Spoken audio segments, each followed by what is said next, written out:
தினம் ஒரு குறள் படிப்போம். குறள் 8. அறவாழி அந்தணன் தாள் சேர்ந்தார் பிறவாழி நீந்தல் அரிது.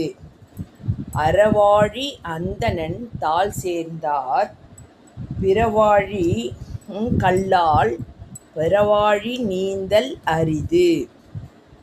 விளக்கம், இந்த பாட்டுடைய விளக்கம் என்ன, பொருள் என்ன அப்படின்னா, அறக்கடலாக அறவாழி, அறம்னா என்ன, அறனா எல்லையற்ற, அந்தணன் அப்படின்னா கடவுள், எல்லையற்ற கடவுள்.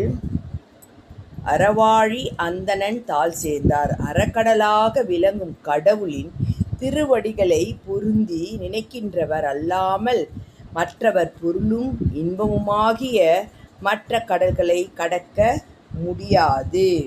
பிற அப்படின்னா என்ன, அறம் பொருள், பிறவாழினா அறம் பொருள் இன்பம்.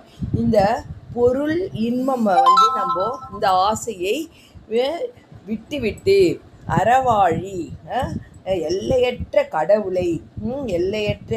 கடவுளை தாழ் அறலாக விளங்கும் அறக்கடலாக விளங்கும் கடவுளின் திருவடிகளை பொருந்தி நினைக்கின்றவர் அல்லாமல் மற்றவர் பொருளும் இன்பமுமாகிய மற்ற கடல்களை கடக்க முடியாது. புரியுதுங்களா? பாட்டுடைய விளக்கம்.